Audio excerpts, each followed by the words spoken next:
Greetings, this is Ty Brown with Athletic Director U. We're here at the 2025 NACTA Convention. I'm joined by Yogi Roth. Yogi is a broadcaster for 20-some years now, right? I know. Spent time. Too fast. Right?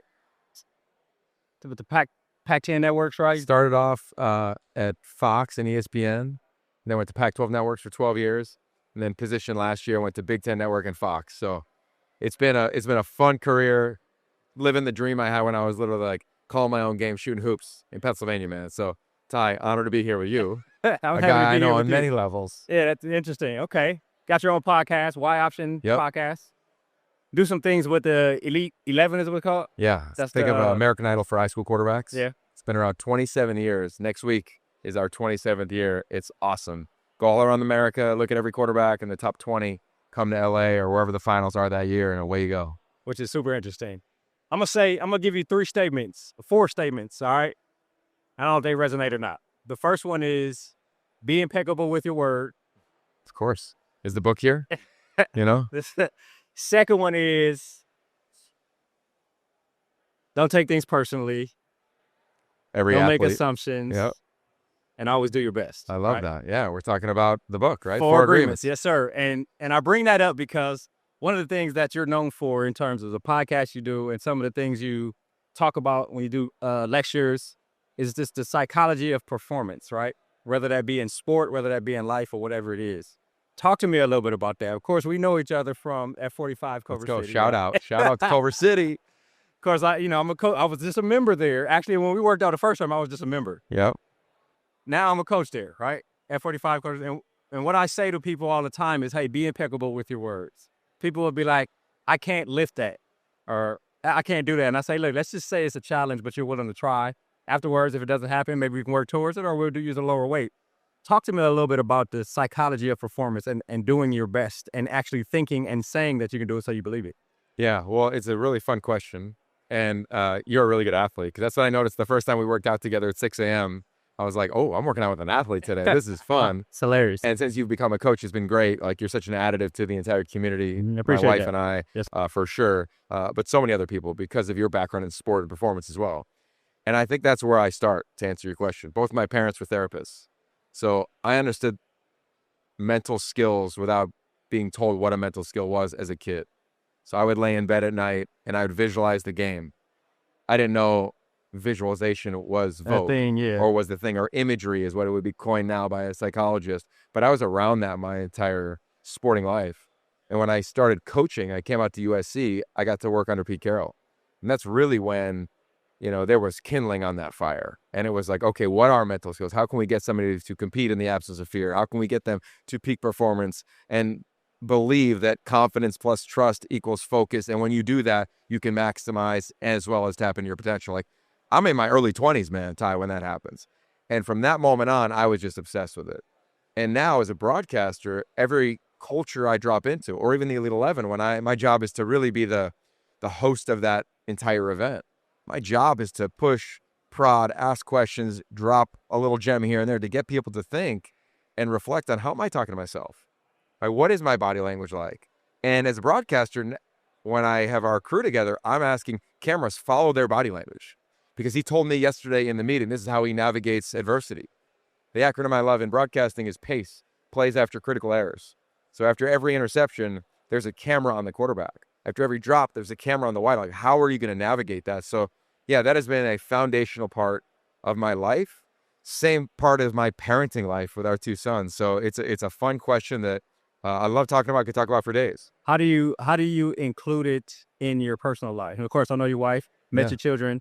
How do you include that in how you live every day? Well, if you asked our sons, like, what's the only rule we have in our house, they would recite, don't cheat, don't lie, live with integrity, right? And that's a combination of my entire sporting life. And one day it just came out of me when our oldest was like 2. I was like, here's a rule in the house. But it's been a mantra for us. We talk every day about doing what you said. My wife will drop him off at school and talk about being impeccable with his word. It doesn't always work. It doesn't always work with me either. Like, we all are flawed individuals. Yeah, exactly. But it's a huge part of our life, because integrity is that. If I say I'm going to be here, I'm going to be here. If I'm not, own up to it and say why I'm not. I mean, I think a big part of life in this generation is facing things that might be challenging. Because as we know, the guys that play at Michigan State where you played or played at Pitt where I played, they could dip the minute it gets hard. We didn't even have that option. If you did, you had to sit out a year, you drop down. Like there was no incentive. Now there's millions of dollars of incentive. Yeah. So I think it's more paramount now than ever for coaches to front load that trait, for strength and conditioning staffs to carry on that message, and for players to embody it and live it. Because you can't run from it. You can't run from the adversity. It's going to hit you whether it's at one school or the next. If you're lucky in the NFL, it's definitely going to hit you in the workforce. Definitely going to hit you in marriage or kids and relationships. So I hope that our kids and anybody I'm around would feel like that. Yeah, that is a first principle. Yeah. In anything that I try to be a part of. Yeah, it's interesting. I tell you what, when I see you working out with your wife, me and one of the other trainers are like, man, every time they work out, it's like they're on a date. Yeah. Right, talking to each other. And I'm not married, so I don't know, but it seems like you guys have fun when you're doing it. And I know both of you travel a lot, so it's like, okay, this is our time together. Let's maximize our time together. So I really appreciate that. Yeah, well, it is. We call it that. Oh, really? Like it's our day date. Yeah. And we go and we talk smack, but we flirt, right? We talk about the day, who's picking up the kids, but it's really a fun way to be playful. And we go at noon every day. Like some days I want to work out at 6 a.m. Get it, like that's how we're trained. That's our mindset. Get up and let's go. Our body, like get up and move.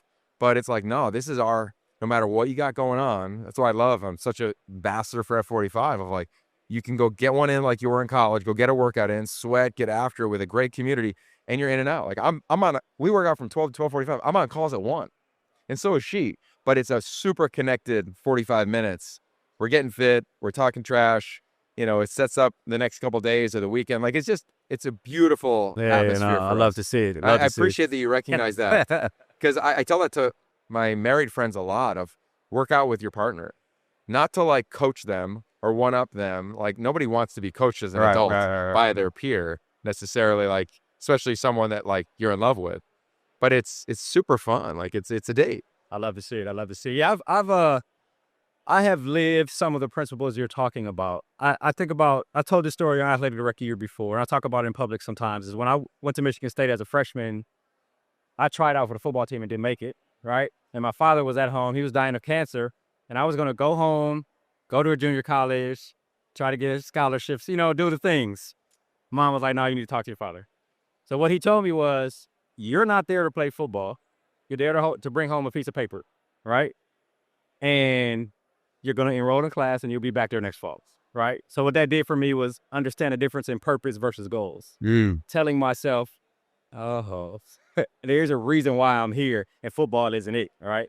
And so that helped me delineate and set a path of telling myself, why am I here? Why do I exist? What am I doing? Yeah, right? That's so good, man. And that was the thing, right? So then I went back and tried out again, and you got on the team. And away you go. Right. It's fun. I'm really thankful. A lot of coaches will bring me around in the off season. So I was just in Tuscaloosa at Alabama, and I'm doing a version of media training, brand building. But regardless of the locker room I'm in, I would say the same line, which is, let's pause and stop taking time to build your logo, and let's start to leverage the one that you're wearing. Tom Brady's the greatest football player of all time. He's still not bigger than Michigan. And I think it's important to delineate that, because I think for head coaches, athletic departments, you're front-loading opportunities in this environment we're in right now. We're going to help build your brand. And I always say, name the best brands in the world. I've done this at hundreds of locker rooms, and they all say the same thing. Nike, Beats, Apple, blah, blah, blah, blah, blah. Not one time, Ty, has anybody ever said a human being's name. Oh, wow. And I say to them, because you're not a brand. You're more than that. You're a heartbeat. You're a story. That was my talk here in Active. Like, you're a story. What is the story? Can we get back in touch with why we fell in love with play versus athletes now are transactions. We are in the most transactional environment in the history of the world. Me, yeah. So whether you're an administrator being like, why am I here? I didn't sign up for this. True. You signed up for sport and they're still playing sport. So can you tap back into that? And I love what your dad said to you. And a version of that is with these athletes of, yes, your brand will get built. That's the price of entry. Yeah. But are you leveraging, especially in football, are you leveraging this community? Because they don't know who you are. You wear a helmet and you're seen as a transaction because you're a dollar figure now. But you have a story, you have a heartbeat. You've had diverse moments in your life. Like, how are you sharing that? And if you're sharing it with you just sitting on the hood of a car, on a carousel on Instagram, like, we don't know squat. And I'm trying to challenge this generation to get to know their voice, and then begin to gain mastery around it. But you got to get to know it. And in recruiting now, unlike how you grew up, in recruiting now, it is you're posturing all the time. You're told who you are. I wrote a book about it called 5-Star QB, about the history of recruiting and how so many athletes are told who they are. And then afterwards, it's horrific. It's such a challenge for them to break away from somebody else's definition. Yep. It's just the facts. Like, so That's how do you navigate it? You get to know who you are and what your voice is. 100%. I got a couple questions here and we'll wrap. 2 different subjects, so I hope I don't forget, right? Okay. But they kind of tie. The first one is, it's something I have coined, and I hope that it picks up, but I want to say that I coined it.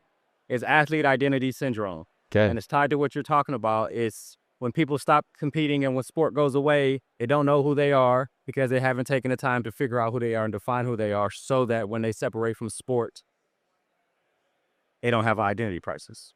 And I'm sure you've seen it. Oh, yeah. Lived it. I've seen it, right? I don't know if I lived it as much being a walk-on, realizing that everybody else is better, so this ain't long-term, so this is going to stop. I got to a point where it was just fun for me to be on the scout team, right? But a lot of the guys I play with, a lot of people I see suffer through this athlete identity syndrome. And for me, I think it's going to get even worse. As before, the schools are just transacting on the names of the kids. Now the kids are also transacting on their own names, right? Which the recent trends in the last few years have given them an opportunity to do that. But that athlete identity syndrome, specifically for football and basketball players, is probably going to be a lot worse when you realize you got to go in the real world and work for $65,000 as opposed to the $400,000 you were getting while you were in school, right? So now there's money involved too.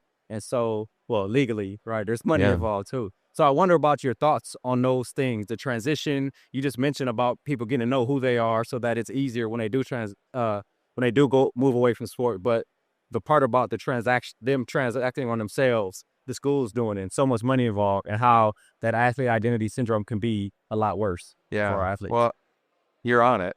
No surprise there. Yeah. I mean, it's gone on forever. Every athlete has to navigate, whether it's high school to college, and they join a fraternity and trying to just find some sense of community, and then post-college to the professional life, 1,000%. Now, thankfully, the one positive of social media is that you can find social groups like that, former athletes living in LA or living in Atlanta or living in wherever community you're in. Yep.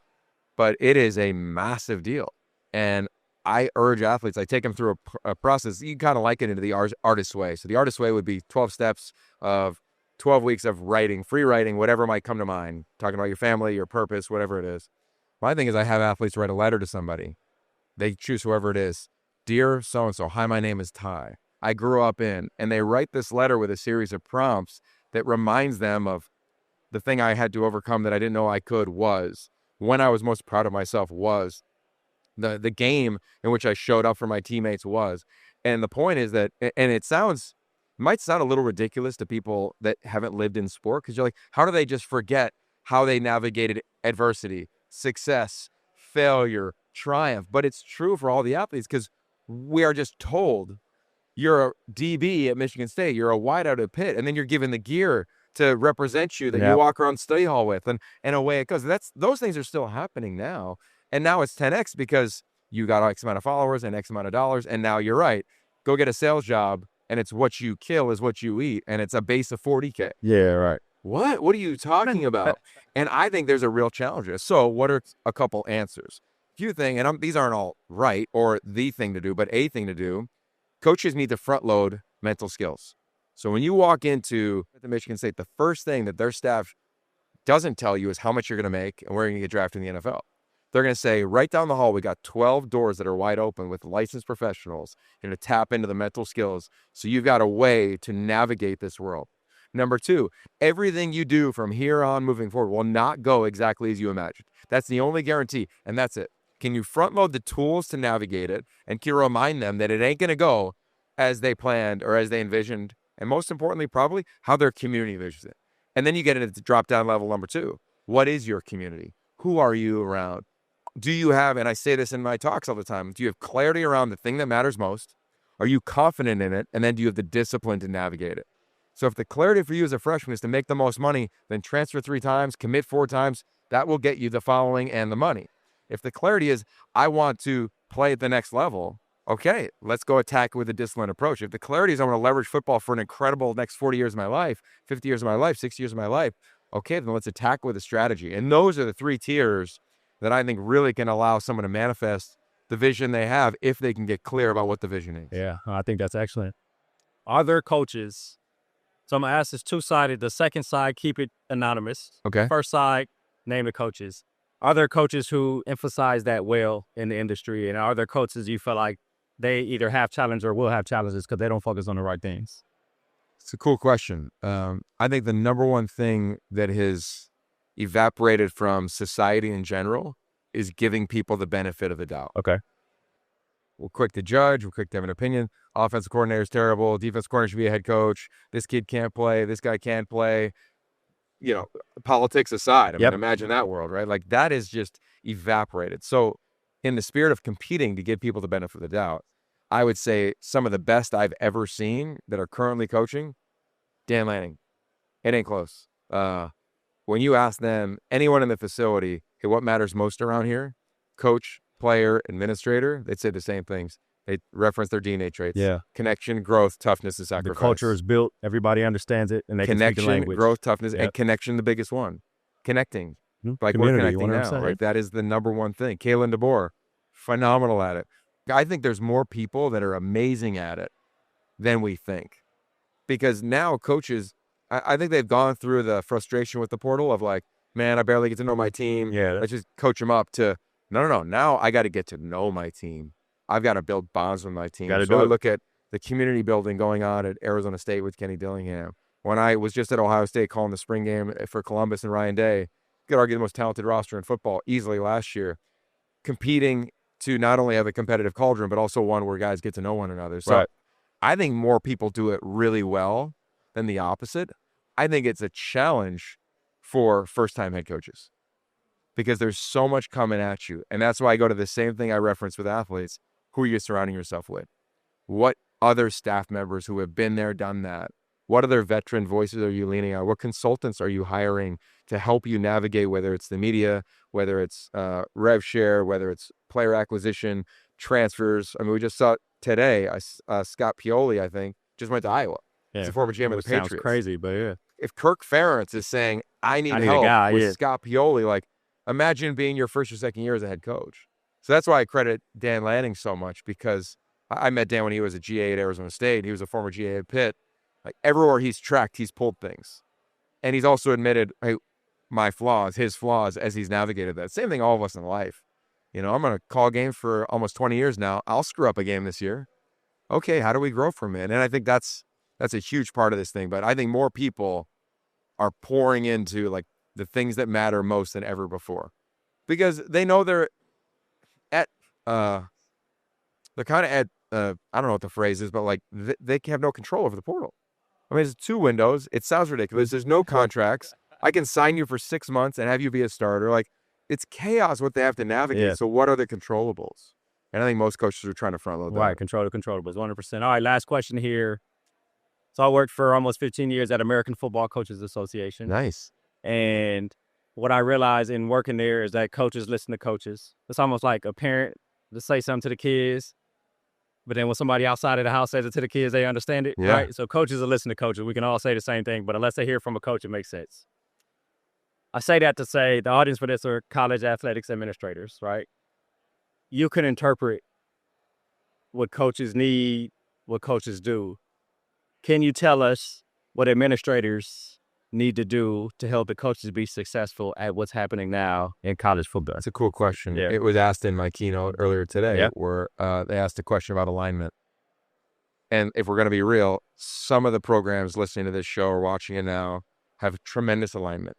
I'd say Oregon, Washington, a lot of the schools that I'm around in the Big Ten have that. Some schools don't have the amount of people, right? Everybody's doing 4, 5, 6, 7 jobs. It's hard to have alignment.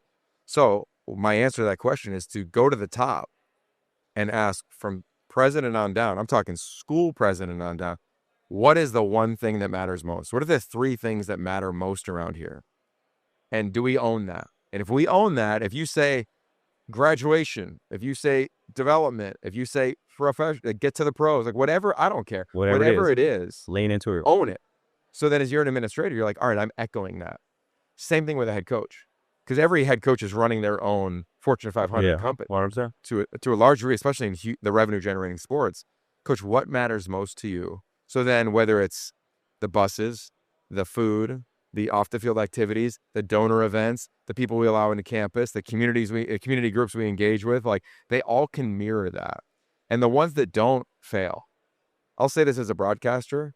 For 19 years now, I've gone into every production meeting and I ask the same question, which is, coach, head coach, what matters most around here? To the OCDC, what matters most around here? These are separate meetings. To the players, hey, what gets talked about a lot around here? And if they are not in the same vein of one another, You can already see what's going on. Yeah. Tai, I have predicted at a higher than 95% rate. Oh, wow. When a game is tight late, or there's a moment that needs to be made on a critical third or fourth down, a hard count, whatever it might be, you can predict who's going to survive and who's going to struggle, who's going to thrive and who's going to struggle. And it's really evident. And that's a fun question to ask, because then you find out, like, the GA should know what matters most because the head coach has said it so much. Yep. As should the sport administrator. And they need to compete to break those walls down early. We are on the same team. Even though I work for the university and you also work for the university, I don't necessarily just work for you. Like, we are fighting and competing on behalf of a bigger mission. That's why when you look at the Ducks, like, and I say them because they're so prominent, of Phil Knight, Rob Mullins, Dan Lanning, and so on and so forth throughout the athletic department. It's a brilliant example. And take away the resources. It's how they communicate. Yeah, 100%. Period. Let alone, and then the resources, of course, give them a chance to do everything special. But that is it, man. I think that single question, what matters most, solves a lot of things in my personal life, professional life. I think with teams, you name it. I work out, what matters most, man? I want to make it to tomorrow. All right, don't kill yourself. You got an injury, bro. Whatever it is. Yeah. So there you go. That's my answer. Yogi, this has been an excellent conversation. I appreciate you joining us here on Athletic Director U. Definitely see you again in the gym in the near future. I know. Or when are you coming back? Coming back this week? Yeah, I'll be back later this week. Okay, all right. I'll find you later this week.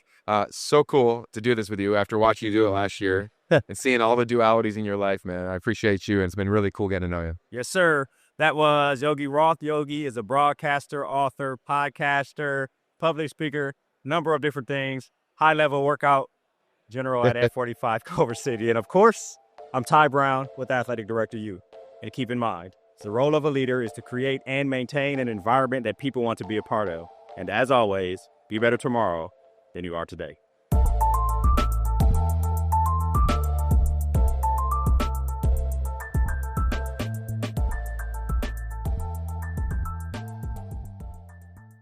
This episode of the One Question Leadership Podcast is produced by Spades Media Group, solving problems using creative leadership.